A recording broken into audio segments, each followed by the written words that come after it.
Ethan woke to the sound of unfamiliar breathing that wasn't his own. It took him several seconds to realize the rhythm was calm, controlled, almost deliberately measured. Nothing like the erratic beeping and clipped voices he remembered from the moment before everything went dark. The ceiling above him was not the sterile white of a human medical bay, but a smooth, softly glowing surface that curved like the inside of a shell. Warm amber light pulsed faintly through it, responding to his breathing as if the room itself were aware of him. He tried to move. A dull ache answered him immediately, spreading from his chest outward, heavy but not sharp. His body felt stabilized, as if something had already done the hard work of keeping him alive. "Do not sit up." The voice was calm, feminine, and unmistakably not human. Ethan froze. Slowly, he turned his head. She was leaning over him, close enough that he could see individual strands of pale hair braided with meticulous precision, the soft glow of unfamiliar symbols embedded into the dark fabric of her uniform. Her eyes, large, luminous, and an impossible shade between blue and silver, were fixed on him with focused attention. Not alarm, not fear, assessment. "You suffered cardiac destabilization during atmospheric transition," she continued, as if narrating a chart. "Your species' tolerance margin is narrower than anticipated." I intervened. Ethan swallowed. His throat was dry but functional. "Am I alive?" he asked, her lips curved faintly, not a smile, more like acknowledgement. "Yes." That single word carried weight. Finality. She straightened slightly, hands resting on the edge of the medical platform. The movement drew his attention despite himself. Her posture radiated control, every motion economical, deliberate, as though nothing about her existence was accidental. "My name is Caroline Valcora," she said, "Chief Royal Medici of the Aurelian throne." Royal, that word landed harder than the pain in his chest. "You're royal," Ethan murmured. "I serve the crown directly," she corrected, "which makes what happened to you my responsibility." He let out a breath he hadn't realized he'd been holding. "Lucky me." For the first time, something shifted in her expression. Amusement, faint but genuine, flickered behind her eyes. "Humans," she said quietly, "experience near-death events with humor." "It's a coping mechanism," he replied automatically. "Helps keep the panic manageable." She tilted her head, studying him. The faint glow along her collar pulsed once, then settled. "Your panic response has already subsided," she observed. "That is impressive." Ethan tried to grin and failed. "I'll take the compliment." Silence followed, not awkward, but charged. He became acutely aware of how close she still was, how the air between them felt warmer, heavier, as if proximity itself mattered here in ways he didn't yet understand. "You're on an alien flagship," she said after a moment. "Under royal medical authority. Human command has been notified of your survival." "Survival," he echoed. "That bad, huh?" Her gaze softened, not pity, but something closer to respect. "You should not have survived," she said honestly, "and yet you did." Her hand lifted, hovering near his chest before stopping, as if she'd caught herself. The glow beneath her skin dimmed a fraction. "I will remain with you until your stabilization cycle completes," she continued. "Any distress must be reported immediately." Ethan met her eyes. "You're staying?" "Yes." "Is that normal?" He asked, a pause. "No." Something unspoken passed between them then, an awareness, sharp and undeniable. He didn't know why his pulse quickened, only that it did. He didn't know why the way she looked at him felt like more than professional concern. But he knew this wasn't just about survival anymore. "Thank you," he said quietly. Her gaze held his for a fraction longer than necessary. "You are under my care now, Ethan Cole," she replied.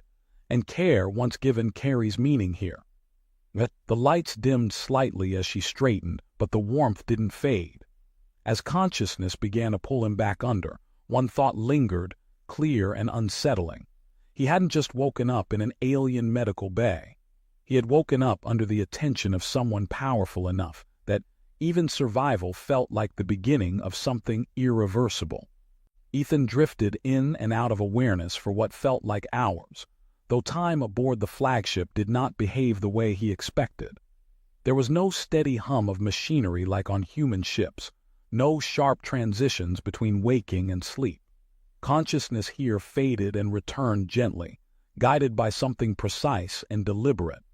Each time he surfaced, she was there, sometimes standing at the edge of the medical platform, reviewing translucent data projections that hovered in the air like suspended glass. Sometimes seated beside him, posture relaxed but alert, as though she could sense the moment his awareness sharpened. He began to recognize her presence before opening his eyes. It was the stillness, not absence of movement, but controlled readiness, like a blade resting in its sheath. "You are regaining coherence more quickly than projected," Caroline said during one such moment, her voice low and steady. "Your neural patterns are stabilizing ahead of schedule." "Guess I'm stubborn," Ethan murmured. "My sister used to say my body never got the memo when it was supposed to quit." Her fingers paused mid-gesture above the projection. "Sister," she repeated, "you speak of her in the past." Ethan swallowed. "Yeah, she didn't make it through an outbreak back home. Medical failure, that's why I joined the Exchange Corps. Thought maybe I could prevent that kind of thing from happening again." The glow beneath Caroline's skin shifted subtly, cooler tones, reflective rather than clinical. "Then you did not come here for glory," she said. "No," he replied. "Just answers, maybe some better ones than we had." She studied him with renewed focus, as though reevaluating data that could not be quantified. "Intent matters," she said quietly, "even when outcomes are uncertain." A silence followed. Not heavy considered. "Why were you the one treating me?" Ethan asked at last.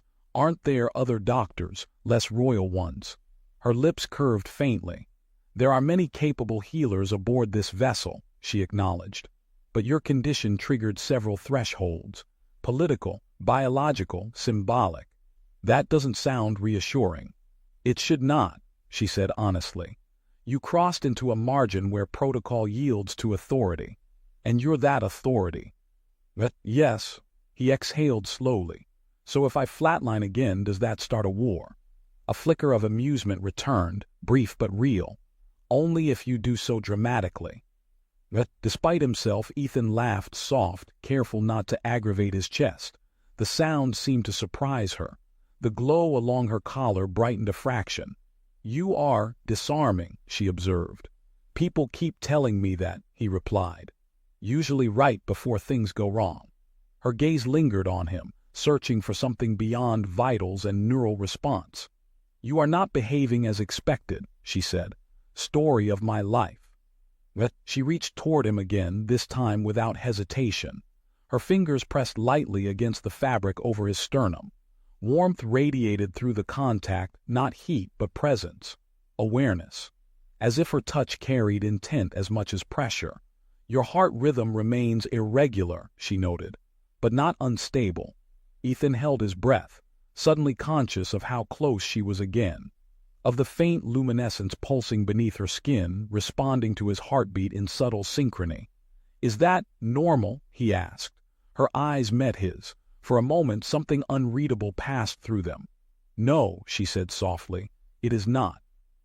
She withdrew her hand, straightening with deliberate composure. "You will remain under observation," she continued, voice returning to formal cadence.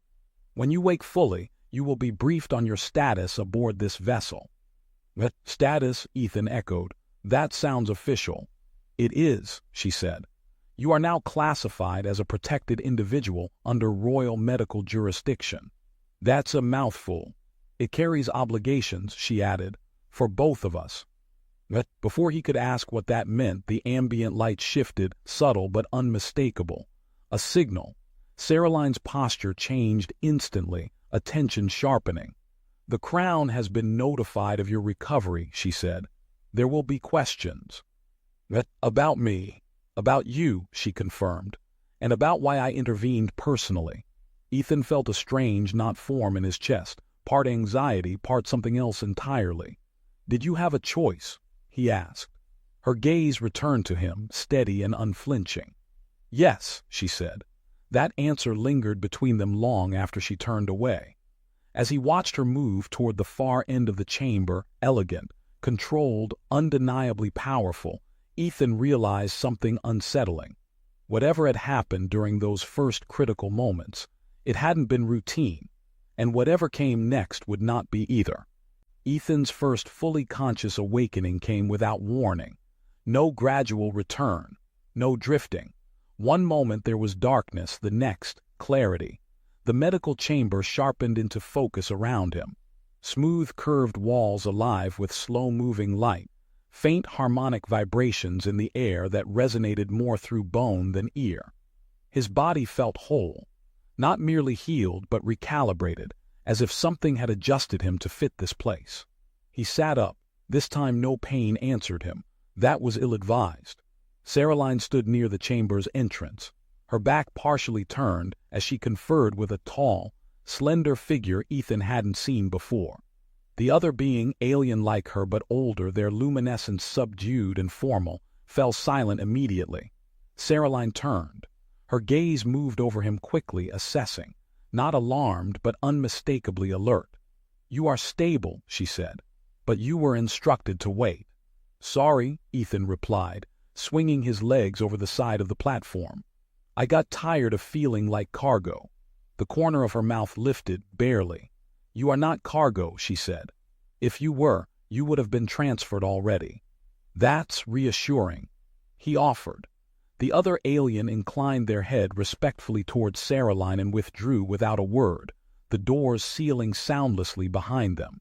Ethan noticed the shift immediately. The room felt different when they were alone. Less clinical, more charged. "You are cleared for limited mobility," Saraline said, approaching him. "Your recovery exceeds every projection." "Guess I adapt fast." "Yes," she agreed, "you do." She stopped a short distance away, not touching him this time, but close enough that he could feel the faint warmth radiating from her presence. "There is something you must understand," she continued. "Your survival has created complications." Ethan sighed. "There it is." "You were exposed to royal biogenic systems," she explained. "Systems not intended for non-Aurelian physiology. And your body did not reject them." That landed heavier than he expected. "What does that mean?" he asked carefully. Saraline studied him in silence, as though weighing how much truth he was prepared to carry. "It means," she said at last, "that you are now biologically marked by my intervention." "Marked?" The word settled uncomfortably in his chest. "Marked how?" he asked. Her glow shifted, subtle gold threading through the cooler tones. "In ways that are detectable," she said, "to certain individuals, to certain systems." "Like a medical tag?" he asked. "Like a declaration," she corrected. Ethan stared at her. "I didn't declare anything." "No," she agreed, "you did not." The silence stretched. "Then why does it feel like I accidentally signed something without reading the fine print?" he asked. Her gaze softened, not in pity but recognition. "Because intent is not always required for consequence," she said. "Sometimes proximity is enough." A low chime echoed through the chamber, not an alarm, an announcement. Saraline's posture straightened. "The Crown is requesting your presence," she said, formally. Ethan let out a breath. "Already? I haven't even had alien coffee yet." "You will not be presented as a subject," she said. "You will be presented as associated." "With you," he realized. "Yes." He hesitated. "Is that safe?" Her eyes met his, steady, honest. "For you," she said, "likely." "And for you." A pause. "That depends," she said quietly, "on what you choose to say." He searched her face for signs of manipulation and found none. Only responsibility. And something beneath it, something she hadn't named. "I don't want to cause trouble," he said. Her expression shifted then, the faintest flicker of something dangerously close to warmth. "You already have," she replied, "but not through malice." She extended a hand, not a command. An invitation. "If you trust me," she said, "walk with me." Ethan looked at her hand, then up at her eyes. Power radiated from her, not the loud kind, but the kind that didn't need to announce itself. He took her hand. The contact sent a subtle pulse through him, like recognition echoing through unfamiliar circuits. As the doors opened and the corridor beyond revealed itself, wide, luminous, filled with distant movement and unseen eyes, Ethan understood one thing with unsettling clarity. Whatever he had become in this place, it was no longer invisible, and whatever bond had begun forming between him and the woman beside him, it had already stepped into the public light. The corridor beyond the medical chamber was nothing like the utilitarian passageways Ethan had imagined. It was wide and gently curved, its surfaces alive with faint bioluminescent veins that pulsed in slow, synchronized rhythms. Figures moved along it with quiet purpose, Aurelian officers, attendants, healers, each one glancing briefly toward Ethan before quickly looking away. Not out of disinterest, out of awareness.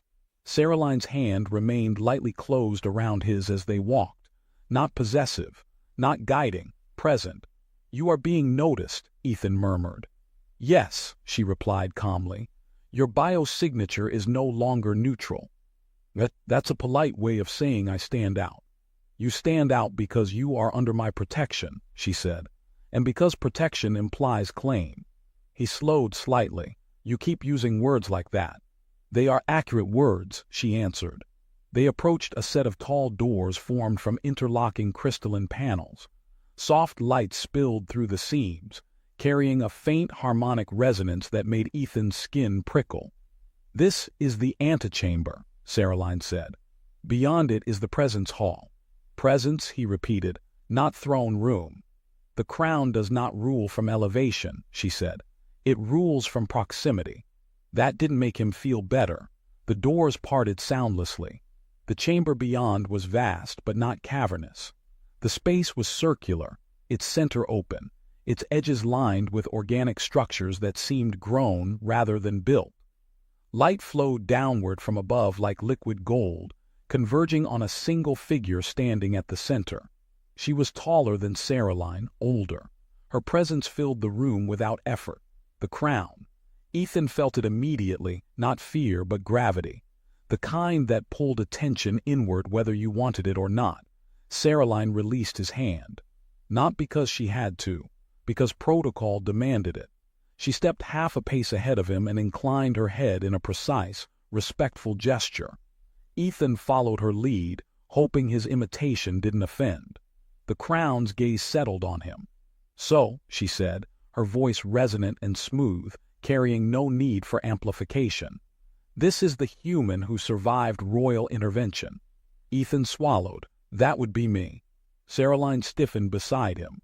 The crown's eyes flicked to her, something like amusement glinting briefly beneath the surface.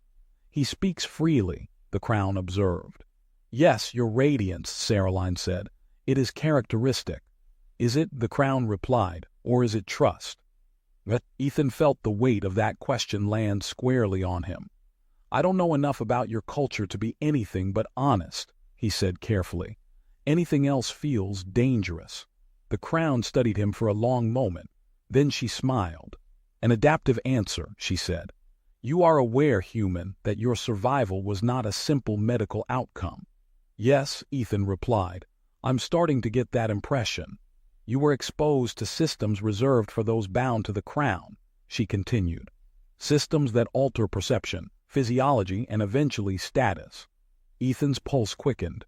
"And yet I'm not bound." The crown tilted her head slightly. "Not formally," she agreed, "but you are marked." Saraline's glow shifted, subtle tension threading through it. "He did not consent to such implications," she said. "No," the crown replied gently. "But neither did you ask permission to save him." Saraline lowered her gaze. "I would do it again," she said without hesitation. Silence fell. The crown regarded her with something that looked like approval. "Of course you would," she said. Then her attention returned to Ethan. "Which leaves us with a question." Ethan straightened. "I was wondering when that part would come." "What will you do?" the crown asked. "Now that you cannot return to neutrality." He considered his answer carefully. Words mattered here. He could feel it, like standing on unfamiliar ice. "I want to understand," he said, "what your people see when they look at me now, and what she risks by standing beside me. Saraline's head turned sharply toward him. The Crown's smile deepened just slightly. A responsible response, she said, and an inconvenient one. Ethan met Saraline's gaze. For the first time since waking, he saw something close to uncertainty there. I don't want to be a liability, he said quietly. To you. But she held his gaze longer than was proper. Then you must learn what you are, she said, and what you mean. The Crown took a step forward, her presence intensifying. You will remain aboard this vessel, she said, not as a prisoner, not as a guest. Then as what? Ethan asked. As a variable, the Crown replied, one with potential. Ethan exhaled slowly. Story of my life, he muttered. The Crown laughed soft, genuine. Very well, she said. Saraline will oversee your integration personally. Saraline's breath caught just barely. That is a significant assignment, she said. It is a test, the Crown replied, for both of you. As they were dismissed and the chamber doors sealed behind them, the corridor felt quieter somehow. Heavier. Saraline stopped walking. She turned to face him fully now, composure finally cracking enough to reveal concern. You should have let me speak for you, she said. I couldn't, Ethan replied. Not when this affects you. Her glow softened, warming in response. You do not yet understand what you've stepped into, she said. Then I guess it's a good thing I'm not stepping into it alone. For a moment she simply looked at him, then she nodded once. Yes, she said quietly, it is. And as they resumed walking, closer now than before, Ethan felt it again. That sense that, whatever line he had crossed, there was no longer a way back. Integration began the following cycle, not with ceremonies or declarations, but with structure. Ethan was assigned quarters adjacent to the Royal Medical Wing, closer than protocol typically allowed for an unbound off-worlder. The space was modest by Aurelian standards, but expansive compared to anything he'd known aboard human vessels. Curved walls responded subtly to his presence, light shifting as if learning him. Saraline stood just inside the threshold, hands folded behind her back, posture formal. This is where you will remain, she said, until the Crown determines your status. And until then, Ethan asked. Until then, she replied, you are my responsibility. He glanced around. You say that like it's dangerous. It is, she said calmly. They walked the space together, her explaining the functions of the room. Environmental controls, privacy fields, medical monitoring embedded invisibly into the architecture. Everything was designed to observe without intruding. I will be expected to report any irregularities, she added. In me, he said. And in myself, she corrected. That gave him pause. Later, seated across from each other in the quiet of the chamber, Ethan studied her more openly than before. Not as a patient, not as a variable, as a woman carrying weight. You could have refused, he said. The Crown gave you that option. Yes, she acknowledged. So why didn't you? Her gaze didn't waver. Because you are not an incident to be managed.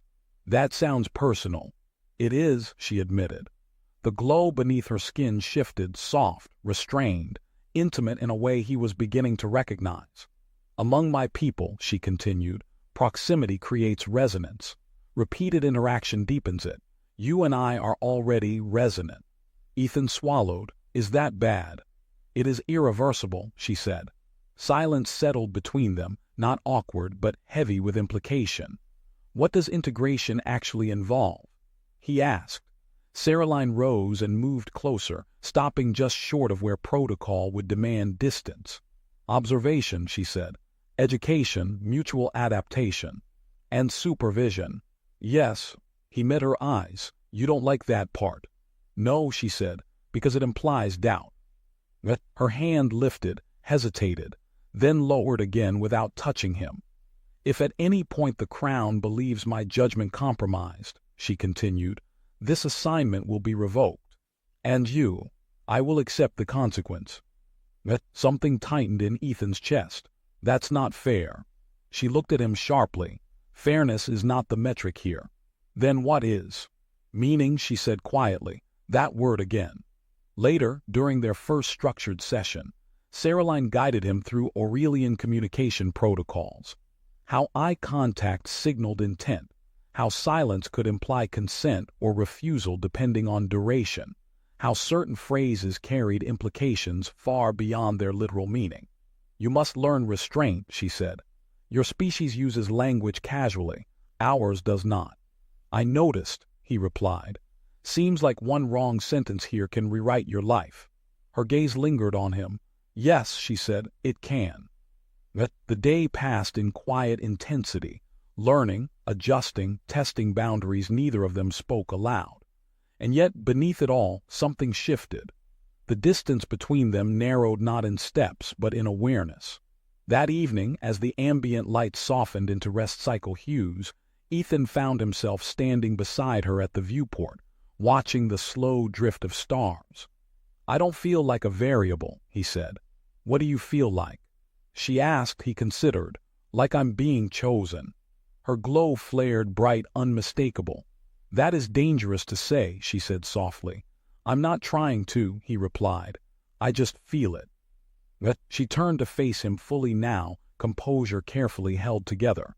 "You must understand something," she said.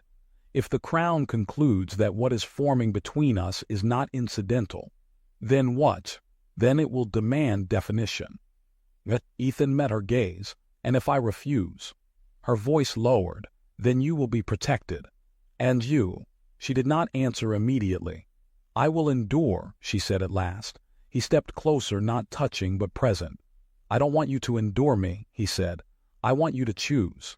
Her breath caught just barely. "That," she whispered, "is exactly why this is dangerous."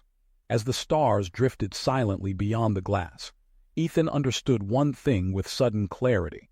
Integration wasn't about learning a new culture. It was about deciding whether he was willing to become part of it, and whether she was willing to risk everything to let him. The Crown did not summon them immediately. That, Saraline explained, was never a good sign. "When the Crown observes without interruption," she said as they walked the quiet arc of the medical wing, "it means conclusions are forming." "About us," Ethan said, "yes." The word carried more weight now than it had days ago. Their integration sessions intensified. Not harsher, more intimate. Ethan was asked not only to learn Aurelian customs but to articulate his own. Why humans used humor in moments of stress. Why they softened truth with affection. Why they said things they didn't fully mean, yet felt them anyway. Saraline listened closely, not as an examiner, but as someone recalibrating her understanding of reality. "You treat language as emotional movement," she observed one cycle, "not as structure." "That doesn't mean it's meaningless," Ethan replied. "It just means we let meaning evolve." "That is frightening," she said quietly. "And freeing," he added. Her gaze lingered on him longer than protocol allowed. That night the Crown summoned Saraline alone. Ethan waited. The hours stretched, measured not by clocks but by the subtle shifts of the ship's internal rhythm.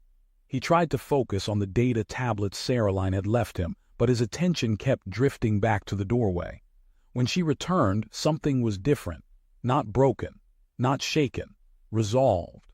"The Crown has offered you a choice," she said, standing just inside the threshold of his quarters. Ethan rose immediately. "About my status?"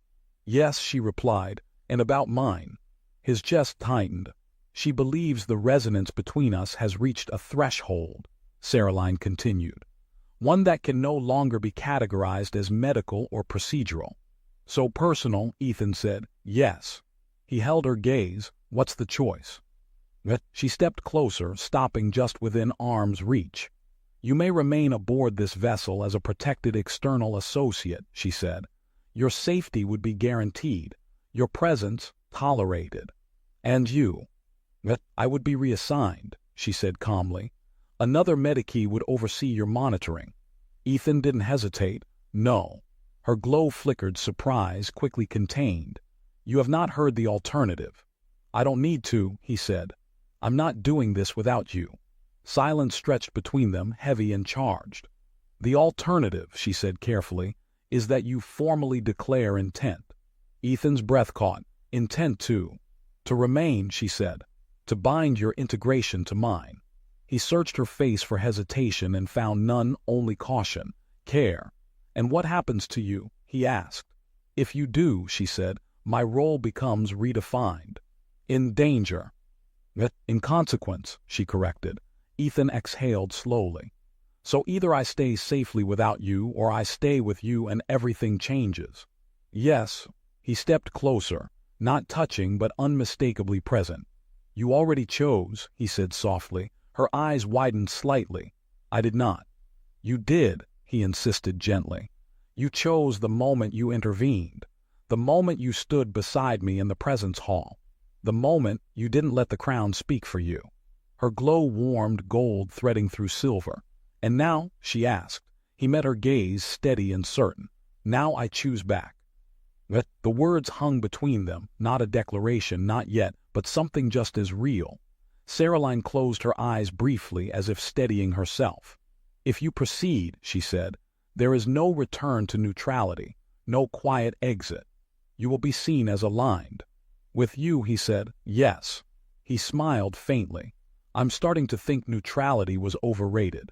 Her laugh was soft, unguarded, real. Then, she said quietly, we will face the crown together. She extended her hand.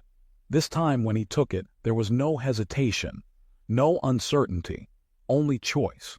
As the ship's internal lights dimmed into rest cycle hues and the stars beyond the viewport drifted slowly past, Ethan felt something settle into place inside him.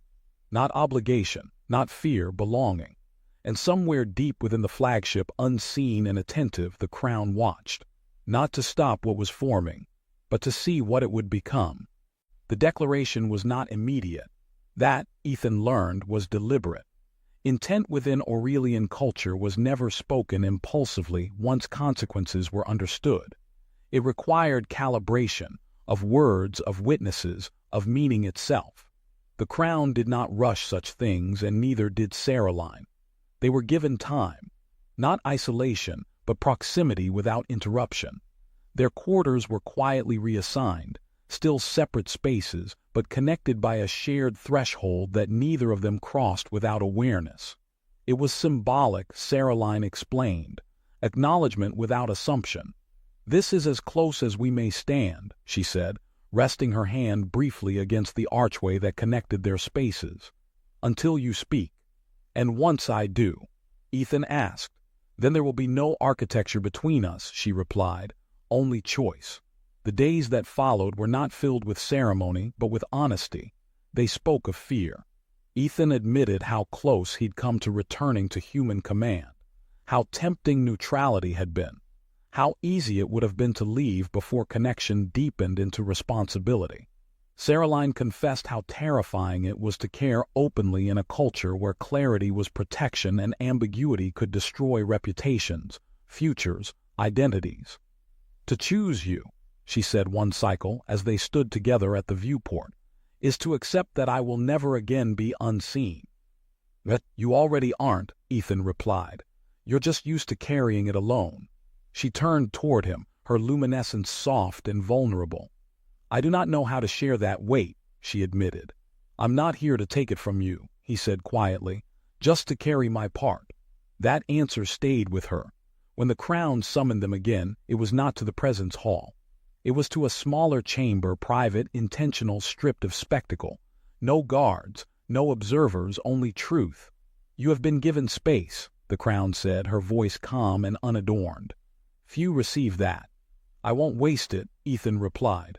The crown's gaze shifted to Caroline. And you, she said, do you accept what will follow? Caroline lifted her chin. I do, she said, with awareness. Silence followed, not tense but expectant. Then speak, the crown said, turning back to Ethan. Not carefully, not diplomatically. Honestly, Ethan said, yes. He took a breath. I came here because I wanted to help, he said. I stayed because I was saved. I'm choosing to remain, because I've found something that matters more than safety. He glanced at Caroline, meeting her eyes. I don't fully understand your world yet. I don't speak your language perfectly. I will make mistakes. But the crown did not interrupt. But I choose to stand with her, Ethan continued. not as a liability, not as an obligation, as a partner willing to learn, adapt, and stay. Saraline's luminescence brightened, controlled but radiant. "That is intent," the crown said softly. She stepped back. "You will have one cycle," she continued, "to speak the words formally. After that, this path closes." Ethan nodded, understood. Later, alone again in the quiet of their shared threshold, Ethan turned to Saraline. "You don't have to do this," he said, "even now." "I know," she replied. "Then why are you still here?" She stepped closer, closer than protocol had allowed before. "Because when you choose with awareness," she said, "it is not something I wish to stand apart from." Her hand lifted, hesitated, then rested lightly over his heart. The glow beneath her skin responded immediately, pulsing in soft synchrony. "This," she whispered, "is not obligation." He covered her hand with his own. "No," he agreed, "it's commitment." They stood like that for a long moment, neither speaking. Outside the viewport, the stars drifted slowly past, unchanging, indifferent, vast. Inside, something fragile and deliberate was taking shape. One cycle remained. One choice left to speak aloud. And for the first time since waking in the medical chamber, Ethan felt completely ready to say the words. Not because he had to, but because he wanted to. The final cycle arrived without ceremony. No alarms, no summons, no pressure beyond what already lived in Ethan's chest. The chamber prepared for declaration was not grand.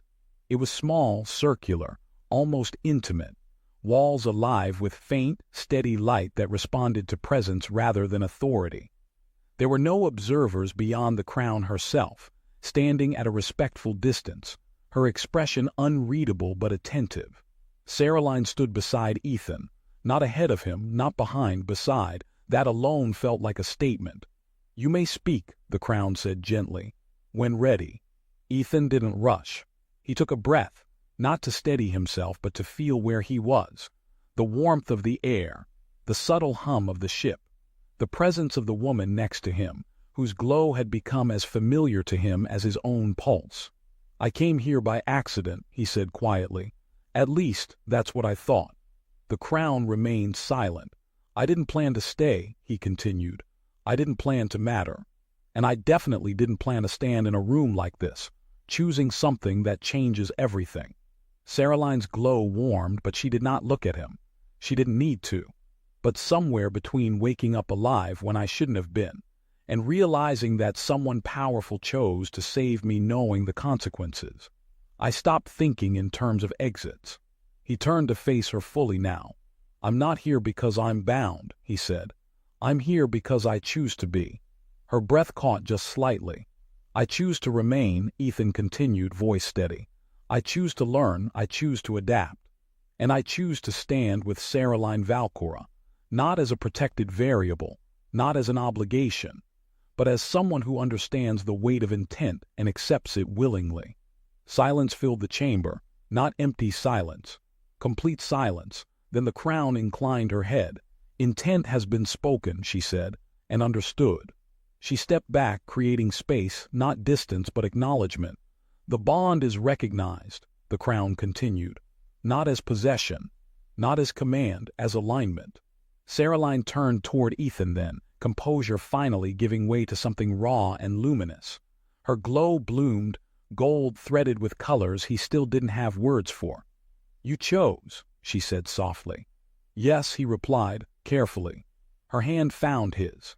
This time there was no hesitation, no protocol pulling them apart, only connection. Later, when the chamber was empty and the ship had settled into its rest cycle rhythm, they stood together at the viewport of their shared quarters. No thresholds between them now, no symbolic barriers left to observe. "I don't know what this will look like," Ethan admitted. "What comes next?" "Neither do I," Saraline said. "But I know this, whatever follows will be faced openly." He smiled faintly. "That's new for me." "It will not always be easy," she added. "Good," he said. "Easy things rarely matter." She laughed softly, resting her head against his shoulder. Her glow pulsed gently, steady and calm. "You are no longer neutral," she said. "I know," he replied. I don't feel lost anymore. Outside, the stars continued their slow, endless drift.